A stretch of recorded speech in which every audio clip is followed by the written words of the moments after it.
Hello and welcome, ladies and gentlemen. Today I wanted to talk really quickly a little bit about the fact that Bloodlines 2 as well as Cyberpunk have been delayed. Not until further notice, but have been delayed a little bit. Bloodlines a little bit longer, and the entire drama surrounding it, what with the main creative directors behind it being fired and so on and so forth, and Cyberpunk just needing a little bit more polish and a little bit more time in the oven. So I want to talk a little bit about that because there is a host of panic and dissatisfaction and whatnot surrounding the entire thing, and well, I wanted to chime in a little bit and tell everyone to calm down and try and give my take as to why this is actually a good thing.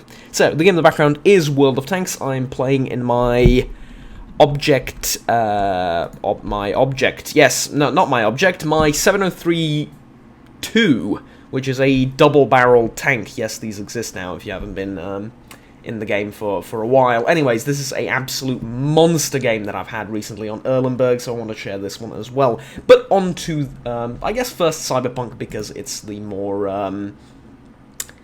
I guess it's the easier thing to talk about. So, essentially, people that are claiming, you know, I've pre-ordered the game, ergo I should receive it exactly when they say I should, and so on and so forth. You see, you say you want that, and I feel like this is kind of often the problem with gaming communities in general. They think, you know, not they as the community, but certain people in, or certain even subset of people in a gaming community think they want something, whereas in reality they don't. I can give a host of features in, like, Total War games, or maybe in you know, releases like this also come to mind, but, you know, Total War games, or strategy games, or paradox features that they want, or changes to, you know, basically any type of game that they think they want introduced. Hell, even World of Tanks isn't an exception.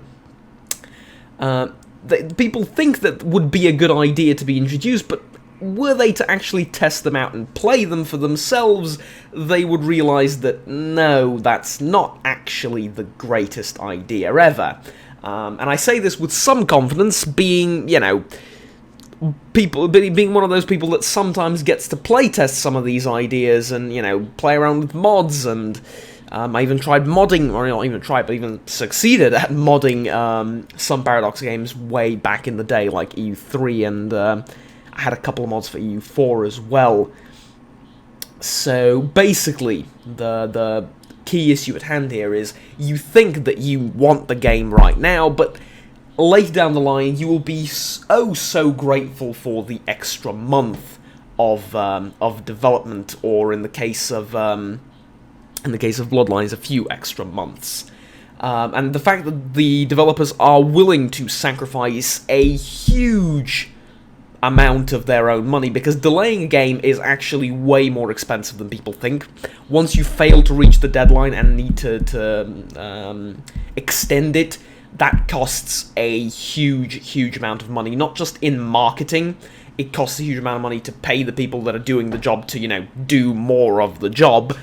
Basically, they're working overtime at that point, because, you know, you've hired them up to a certain point, and now you basically need to extend their contracts in some situations.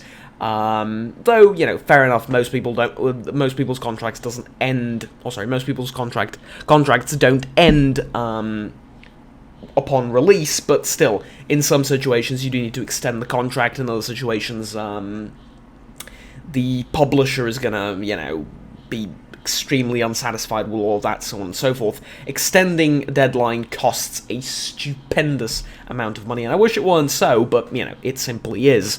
And I'm very happy that both of the game developers are willing to do this in order to provide us with a better product at the end, especially CD Projekt Red. That said, you also need to be fair to them and say that originally the deadline was set at one date, but they've made a fair few alterations to the game, especially in regards to the freedom of choice, the freedom to create your own character, and the customization options, and so on and so forth, which, you know, doesn't take months to make, but it does take a fair bit of time to create, and they've done these basically on the fly with the various reactions from the people that that have seen the trailers, dev diaries, interviews, so on and so forth. They've done a lot of these alterations on the fly, and I think they've added... I think I've heard this from somewhere, this is by no means official. I think they've added, like, stuff to the 3 different origin paths that you can take, like the Nomad, the Street Kid Wanderer type of thing, and the Corpo. I think they've added stuff there as well for, like, just, different RPG custom character creation side of things, so you can, your characters can be more custom and more personalized. And a lot of these things that they were doing on the fly, some of these features were not planned to be in the game when the initial date was set for the release, and, thus prolonging it was not only necessary, was very sensible. Second of all, rushed games never turn out well. They can turn out decent, but especially for Bloodlines, I mean, have people, and I understand that a lot of people that have pre-ordered and are looking forward to Bloodlines 2 have not played Bloodlines, yeah, fair enough, but I'll remind you, and I'll tell you in case you didn't know, that game was rushed too, and they weren't allowed to delay it. What ended up happening was a massive chunk of content was just, removed from the game, and a few of the quests and a few of the areas were just done in a day just to make the game functional. Some of the story was cut. A lot of the gameplay elements were cut. Characters were cut. Yeah, a lot of those quests that you think in Bloodlines, if you've played the game, that look a little bit rushed and half-assed and not really well done. Yeah, the game was rushed. What do you expect, basically? The game was very, very much rushed. There was a host of other problems with the title as well, and I guess that's a tradition that continues with Bloodlines 2, but yeah, at the end of the day, if we end up getting the same kind of... or at least roughly the same amount of enjoyment and fun that I've had on Bloodlines, in Bloodlines 2, I'd be happy with all the problems regardless. Anyways, though, I did want to also talk a little bit about that and to sort of bring that up, because people seem to forget how badly executed towards the end Bloodlines was, and that it's because of, it's owing to that a huge chunk of the game is missing, and, a lot of the problems that the game has, it has simply because of those reasons. And the Burkase basically ends my monster game there with 5,000 damage and 2,000 assisting. That was absolutely beautiful.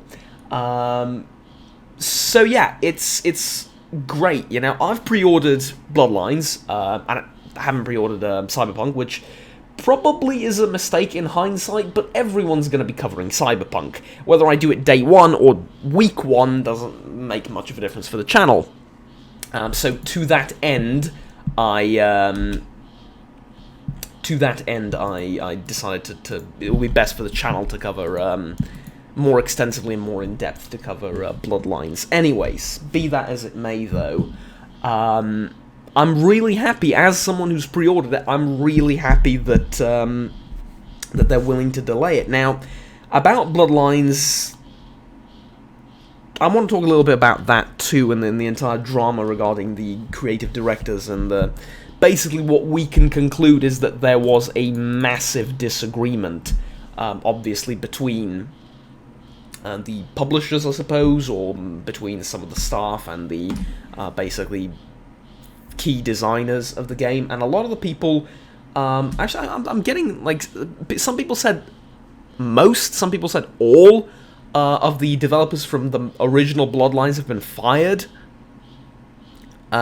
which is not good. That's problematic. That said, though, officially the reason was the mediocre response to the trailers, and the way that entire thing's been done, and I kind of get it, because the trailers so far have been kind of meh. I mean, one of the trailers was pretty good, and that's the nostalgic one for Bloodlines, right? That one I really, really liked. But the other one with just jumping and beating a guy up felt like more of an action game and more of a... what was that one? I forget the name, but there was recently a game that came out in sort of that kind of style that I played. Oh, Vampire, yes, or Vampire.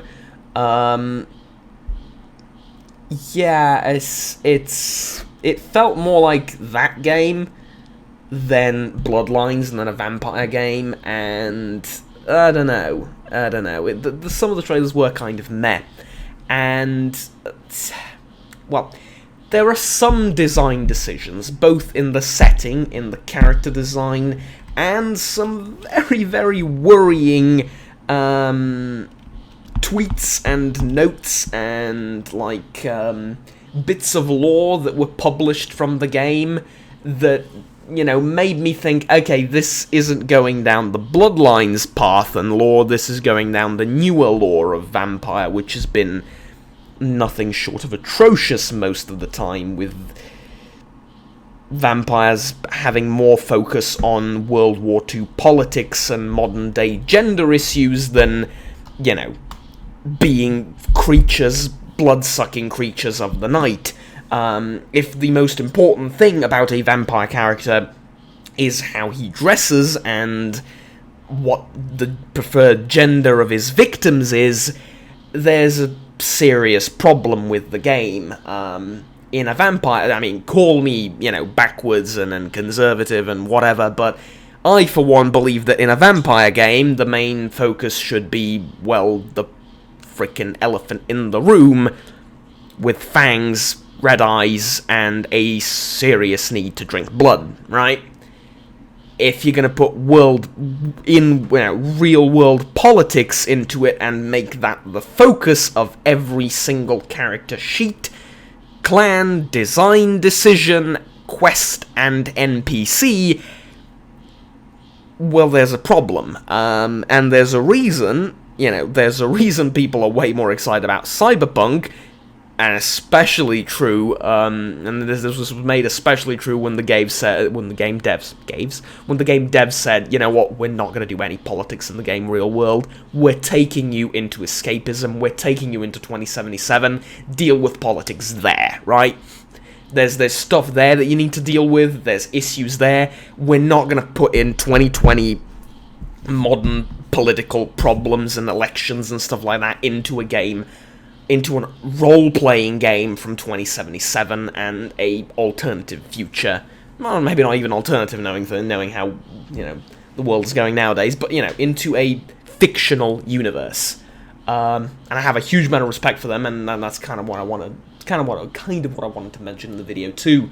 So yeah, I understand the decision. It worries me that all the people, or at least most of the people from the original Bloodlines, were fired. But I'm hoping that their contribution to the game so far was significant enough. Mainly, if not mainly, then well, actually not mainly, pretty much exclusively in terms of the writing and the NPCs and the quests. The gameplay was not good in Bloodlines, let's be honest. The combat was kind of terrible, even for its own even for its own day, and it hasn't aged well. So most of the actual gameplay mechanics behind it I didn't really like, and I'm looking forward to a complete overhaul of that. But the quests and the writing and the lore and the stories behind the game that they told, I hope that sort of sticks, and I hope that they stay true to Bloodlines in that respect. And hell, if you want to redesign everything else, go for it, I'm down. And if you want to take a few extra months to do it, go ahead. So currently the release date on Steam says at some point in 2021, and look, as long as the game doesn't get cancelled, and it does actually get delivered in 2021 in a decent state and redesigned and perhaps in some ways rethought and reimagined, I'm perfectly happy with that. As for Cyberpunk, that game's almost done, so polishing out a few quests, a few bugs, adding maybe a few more features to different aspects of the game for a few extra months, I think is an awesome thing, and I would much rather have everyone in the world wait an extra month or two than have day one DLC and week one DLC and hell, even if it's free updates and free DLC, I would still rather not have that, because it just creates a mess, right? It just creates a mess, especially with save files. And let's say, like, you're playing one character, and in order to fix all the bugs, you need to redo everything, you need to restart the game from scratch. It ruins the experience, I think, and for a lot of these RPGs, it's the first few hours of the game, and the first character... sorry. And sometimes even the first 2 or 3 quests that really hook you for not hours, but for years, and, you know, Bethesda have been great at doing that with... well... Bethesda have been good at doing that. Fallout New Vegas did that incredibly well, and yeah, Bethesda published RPGs have done that incredibly well, and you know, Skyrim has an insane player base nowadays. 11 years later, or was it more even? I don't know. It came out in 2011, on the 11th of 11th, 2011. Yes, I remember. So yeah, like almost 10 years later, it still has, it's still, in some parts of the world, it's still growing in popularity, which is insane. And I think this is going to be the case with Cyberpunk, but for that to be the case, hell, I even think that's going to be the case with Vampire if they do a good job of you know, sorting their inner quirks and inner problems and infighting out, right? I think that's going to do a great job. The game, I mean, I don't know, that's gonna, I think, be a close contender. So a few extra months, in retrospect to the years that these games can potentially hook us for, is more than worth it. And yeah, that's about it. Thank you very much for watching, ladies and gentlemen. I'm sorry I haven't been uploading as often as I have previously. It's because, like, I have these 3 exams for uni that I absolutely must pass in order to, you know, move on with my life, and I've decided to, like, focus on that and then, like, take a little break, from basically everything else. So the next 2 weeks are going to be pretty hectic, depending on how I do, and then maybe a little bit after that, but, yeah, I'll try and, like, I'll try and drip in content every now and again like this, and I'm having trouble recording the playthroughs of the games I wanted. I'm thinking I'll do Troy probably soon, in the next few days. I'll record in batch, because I'll have the time, but with Misery, those episodes take like hours to record, because basically I'm trying to tell a story with them, right? So there's a lot of cuts, there's a lot of editing to do, there's a lot of actually sometimes do scripting for that game, in case you couldn't tell. No, I'm not going to tell you what's scripted and what's not. It's part of the beauty, right?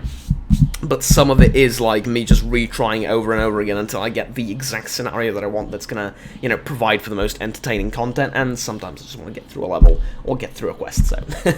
Anyways, I re-record a lot of segments, and, you know, just to make sure that they look and feel right, and tell a good story about what's going on, and trying to make them slow, methodic, atmospheric, intense, but also try and keep in with the spirit of Misery, and not like not cheat too much through it all by, you know, reloading and stuff like that. So anyways, those take ages to record, which is why it's difficult to well, you know, now that I'm busy, it's kind of difficult to keep up uploading them regularly. But anyways, I'll try and do my best, basically. Thank you for watching. Until next time, have fun, take care, bye-bye.